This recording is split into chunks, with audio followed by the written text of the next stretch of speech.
are talking all about shapes. So on your Seesaw, there is a document from Google. It's a Google Doc, and it tells you all about different organic and geometric shapes.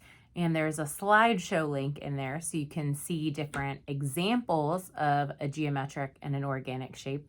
And there's also an activity where you have to slide the shapes over and click and drag to the right spot. So that is an activity you need to do first in Seesaw. And there's also a video that gives you some directions on that. So check that out. So now once you've done that, you are ready to make your art project. And we are going to do a drawing with different shapes and overlapping and some different things inspired by our artist this week, Alex Brewer. So also in there, there's examples of his artwork, and there's one in Norfolk, which is not too far from us. And you can actually go down there and see one of his real paintings, which is pretty cool. So I'm going to share my workspace with you now. And my workspace has some supplies for coloring. I also have my paper for my drawing, my paper that I'm cutting my shapes out of, and a protective piece of paper for my workspace. So the first thing you need to do is you need to get one of the pieces of construction paper out of your sketchbook. Doesn't matter what color. And if you have extras, just stick it in a pocket because you're not going to need all of it. And remember, I said to save what you don't use. And you're going to draw just different types of shapes. So shapes with straight lines, shapes with wavy lines. You can draw them first like I did, or you can just go ahead and cut them out. Okay, so I drew some of my curvy shapes because sometimes those are a little tricky to cut out. Remember when you cut that the hand holding the scissors, I'm going to kind of cut around this shape. There we go. The hand holding the scissors doesn't do the driving. The hand holding the paper is the one that's your driver. So you're going to move that hand around. The hand holding the scissors stays nice and still, except for open and close. That way we stay safe while we cut. Okay, those other pieces that you cut off, you could use them as shapes, or you could put them over here and they can be trash later. I think I want a square. Ooh, maybe a diamond. So I'm going to cut like a V. And then a V on top.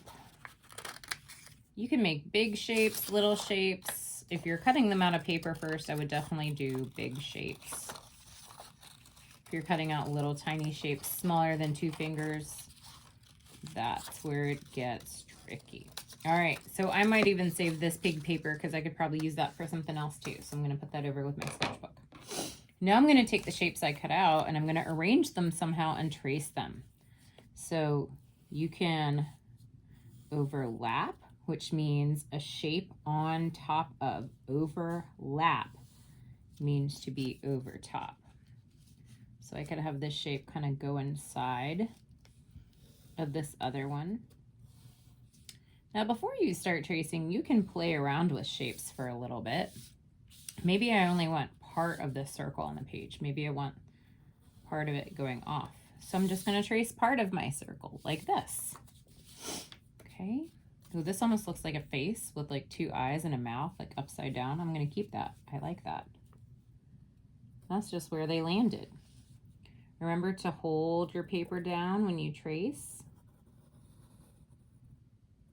Take your time tracing. If you go too fast, that's when you might have some problems or make mistakes that you weren't happy about because you go too fast. So take your time. Here's a wiggly shape.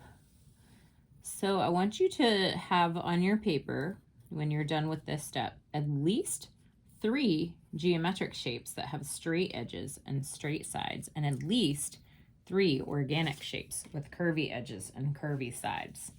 So I can count 1, 2, 3 organic shapes. Aha, only 2 geometric shapes. So I'm going to do 1 more, at least.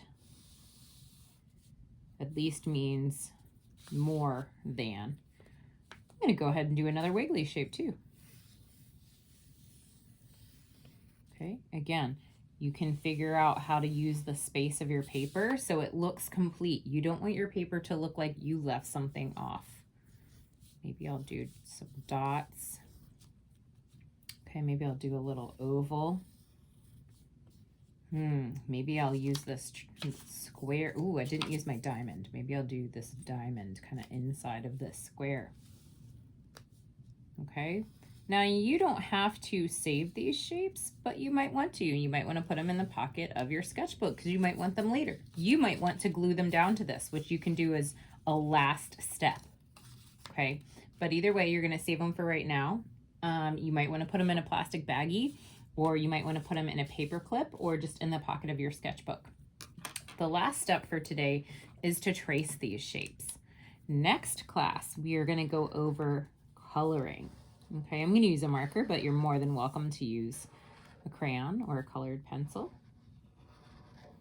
Okay, we're going to save coloring for next class because going over the video and our slideshow of artwork and our slideshow of shapes and this video are going to be enough information for 1 week. So the first half of this project we're going to do today, and then the next step, which will be finishing our tracing and coloring, we will do next time. So boys and girls, when you have time this week, you are going to work on making shapes on your paper and tracing. Okay, so somewhere in the tracing step is where you're going to pause for right now. Okay, when you upload it to Seesaw, if you upload it and it's only half finished like this, that's okay. All right, so boys and girls, when you share your artwork in Seesaw, it only needs to be partially finished. It doesn't need to be completely colored in. You are going to take your artwork and you are going to either add it with the green plus sign under post student work, or you can respond to either the video or the Google Doc. You don't have to respond to both. As long as I see your picture in progress, which is like this, not done all the way, at least one time, it counts. Okay, so you don't have to post it like 3 times.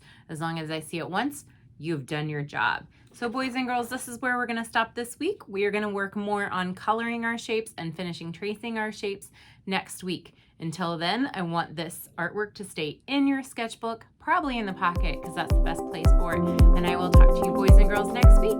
Bye.